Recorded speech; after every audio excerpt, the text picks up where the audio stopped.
Assalamualaikum warahmatullahi wabarakatuh. Bismillah walhamdulillah, wassalatu wassalamu ala sayyidina Rasulillah Muhammad ibn Abdullah wa ala alihi wa sahbihi wa man walah. Wala hawla wala quwata illa billah. Nawaina ta'allum wa ta'lim wan naf'a wal intifa' wal mudzakarata wat tadhkir wal ifadata wal istifadah wal hatha la tamassuki bi kitabillahi wa sunnati rasulihi wa du'a ilal huda wad dilala alal khair ibtigha'a wajhillahi wa mardatihi wa qurbihi wa thawabihi minallahi ta'ala. Wa min kalamil Imam Ja'far as-Sadiq ibni Muhammad al-Baqir radhiyallahu anhu, man salla sayfal baghi kutila bih wa man hafara li akhihi bi'ran saqata fiha wa man dakhala sufaha'a huqqira wa man khalatal ulama'a wugira. Di antara untian hikmah Al-Imam Ja'far as-Sadiq radhiyallahu anhu, beliau berkata, man salla sayfal baghi, siapa yang mengeluarkan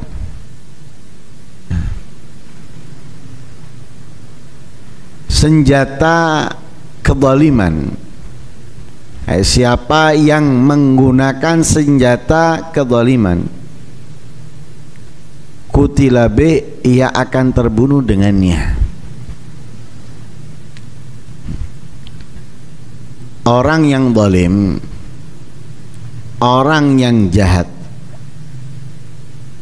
dengan cara apapun ia melakukan kezaliman dan kejahatannya,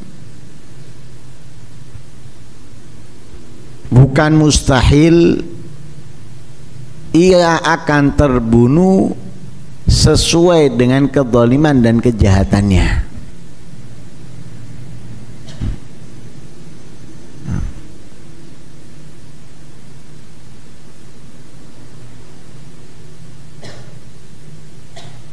Lihat musuh-musuh Islam, ketika mereka memerangi Nabi sallallahu alaihi wasallam, memfitnah Nabi, mencemooh Nabi, bahkan menghunuskan senjatanya untuk Nabi sallallahu alaihi wasallam, akhirnya mereka terbunuh dengannya. Abu Jahal terbunuh dengannya, meninggal dalam peperangan.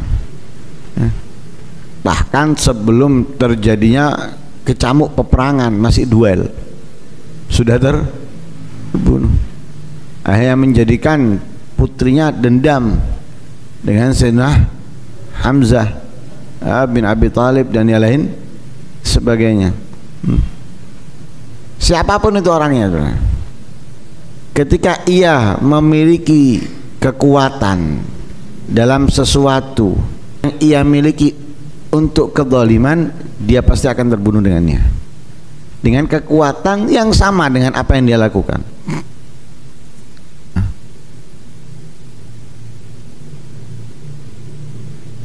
Seperti juga beberapa pemimpin negara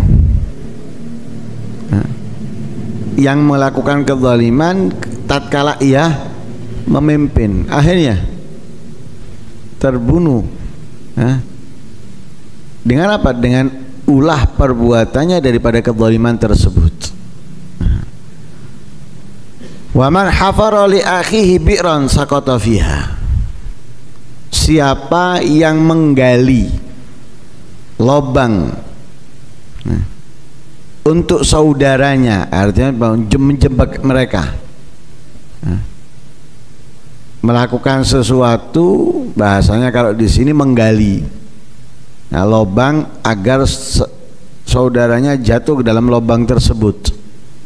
Nah, tapi sebetulnya bukan hanya lobang, apapun kalau kita ingin mencelakai saudara kita, nah, justru saqata fiha, dia yang akan celaka, dia pun akan jatuh di tempat yang sama.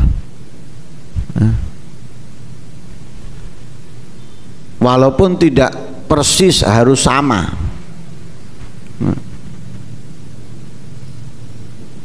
Nabi Yusuf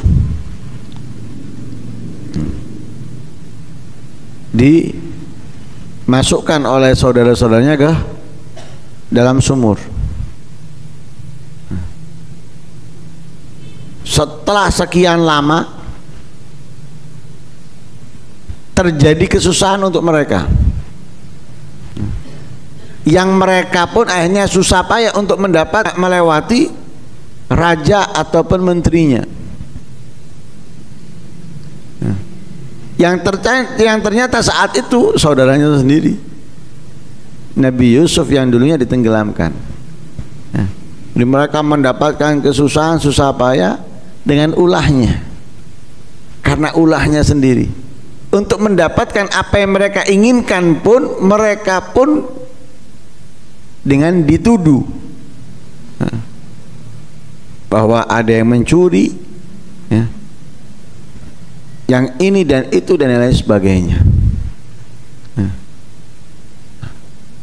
Lah seperti itu, siapapun sudah, kalau kita merencanakan buruk untuk saudara kita, kita yang akan terpeleset di dalamnya. Karena itu, kalaupun ada orang yang berbuat buruk kepada kita, jangan pernah kita merencanakan buruk atau membalasnya. Karena dia akan terpelosok atau terjerumus di dalam apa yang mereka inginkan sendiri. Seperti doa yang sekarang sering kita dengar, ya, asyilid zalimin bidzalimin, itu semua fakta, sudah real. Jadi kita nggak perlu sudah bingung untuk menghujat mereka, mencaci mereka, mengatakan apapun yang kita inginkan kepada mereka dan lain sebagainya. Nggak perlu. Ketika mereka merencanakan busuk untuk saudaranya muslim, atau semisalnya, dia akan terpelosok dan jatuh di dalam itu sendiri. Jadi nggak perlu kita mendorongnya untuk jatuh, dia akan jatuh dengan sendirinya. Dan buktinya banyak. Jangan nanti dikatakan, wah ini karena mubahalah, ini karena itu. Tidak ada, itu sudah jadi ketentuan Allah. Ini Imam Ja'far Shadiq yang ngomong. Lah Imam Ja'far Shadiq baru dah. Sudah dari zaman dulu Imam Ja'far Shadiq sudah ngomong. Bukan karena ini karena mubahalah. Mubahalah dari mana? Tidak perlu mubahalah. Itu sudah menjadi ketentuan balasan dari Allah, diungkapkan oleh para aulia, para ulama kepada kita. Karena dalam ayat Al-Quran, hal jazaul ihsani illal ihsan, orang yang berbuat baik balasannya adalah kebaikan.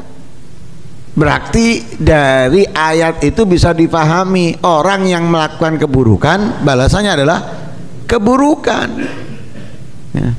Apa yang dia tanam itu yang akan dia petik. Dia menanamkan apa? Kezaliman, kejahatan, merencanakan busuk untuk saudaranya dan lain sebagainya. Yaitu nanti yang akan dia petik, yang akan dia terima keburukan, kejahatan, ya, dan yang lain sebagainya. Untuk siapa? Untuk dia sendiri. Bukan merencanakan buruk untuk saudara kita. Loh, kita sendiri yang akan jatuh di situ. Jadi nggak perlu sudah, biar itu sudah akan karena itu nggak ada nabi, para aulia atau orang-orang yang mengikuti nabi itu berusaha merencanakan membalas atau lain sebagainya, enggak, karena mereka tahu rencana mereka dalam keburukan, mereka yang akan terjatuh di dalamnya sudah dengan rencananya sendiri. Ya. Mereka yang melakukan kezaliman, mereka pun yang akan yang dizalimi. Ya. Sekarang mereka merasa menzalimi, tapi mereka berbuat zalim, tapi nanti mereka yang dizalimi. Ya. Jadi jalankan aja sudah, yang semestinya kita jalankan, jalankan. Ya. Mereka biar diatur, sudah diurus sama Allah Subhanahu wa ta'ala. Lewat apa? Lewat perbuatan mereka atau rencananya mereka. Wa man dakhala sufaha'a hugir. Orang kalau berkumpul dengan orang yang bodoh, hugir, dia akan diremehkan. Nah, kalau kita berkumpul dengan orang yang nggak benar, ya, walaupun kita orang yang luar biasa hebatnya, tapi kita akan diremehkan. Kenapa? Dari perkumpulan kita. Nah, ada orang jenius, pintar, paham ini, paham itu, tapi duduknya dengan orang-orang bodoh. Nah, kumpulnya dengan orang-orang bodoh, jagongannya dengan orang-orang bodoh. Kira-kira dihormati dia? Nah, dia nggak bakal dihormati dengan yang duduk dengan dia, apalagi orang lain. Kenapa? Dianggap perkumpulannya orang bodoh ya bodoh, walaupun sebetulnya tidak, tapi itu sudah menjadi apa? Menjadi sunatullah. Nah, kalau kita berada di kalangan orang yang, atau kita berada di tengah-tengah warna hitam, padahal kita menggunakan warna lain, pasti orang menganggapnya apa? Semuanya hitam. Dipukul rata sudah, sama.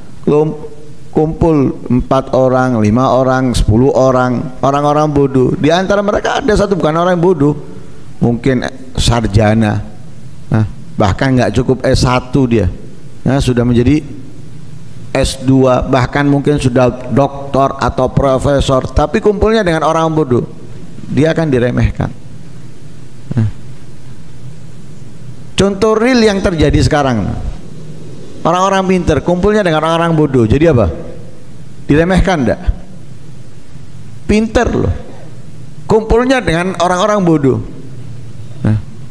yang ngomongnya dengan bahasa ini, yang ngomongnya dengan bahasa itu, akhirnya apa? Diremehkan.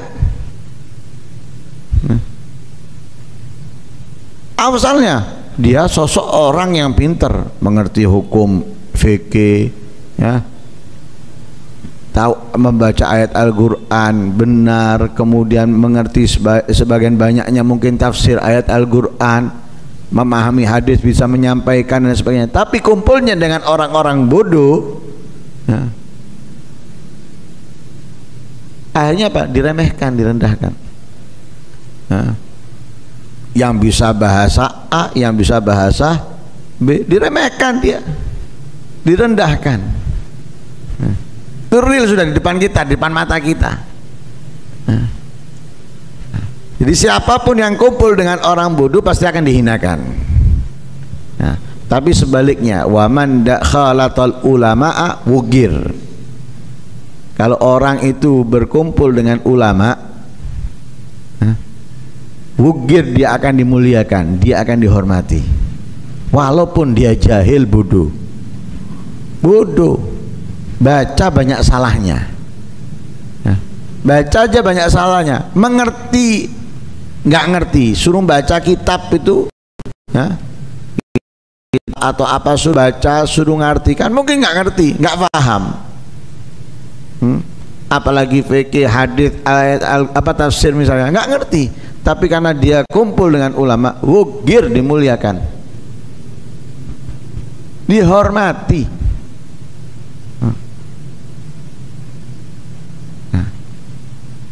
Jangankan temennya ulama tadi itu, sopirnya loh dihormati,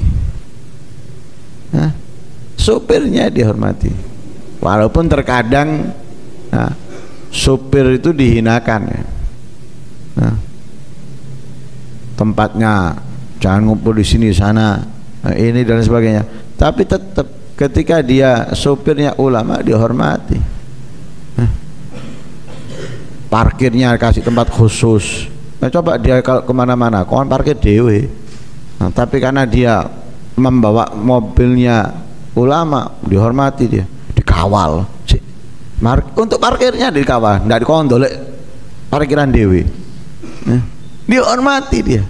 Kenapa? Kumpul dengan ulama. Nah, kita mau dihormati, kumpul dengan ulama.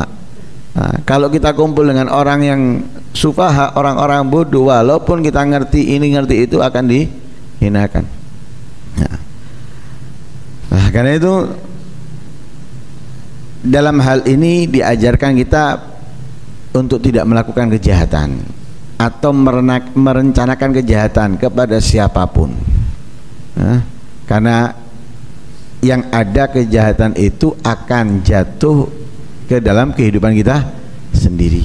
Kemudian kita diajarkan untuk pintar-pintar memilih teman duduk, teman bergaul, agar kita ini mendapatkan kemuliaan, mendapatkan hal-hal yang baik yang bisa bermanfaat untuk ibadah kita, ketaatan kita. Semoga Allah Subhanahu wa taala memudahkan kita untuk mendapatkan teman yang baik, teman yang memberikan kemanfaatan, teman yang mensupport kita untuk terus beribadah kepada Allah Subhanahu wa taala, dan semoga Allah Subhanahu wa taala hilangkan kegelapan kebutuhan dari dalam kehidupan kita, kehidupan keluarga kita, teman-teman kita. Amin Allahumma amin. Wassallallahu alaihi wasallam Muhammadin wa ala alihi wasallam. Alhamdulillahirabbil alamin.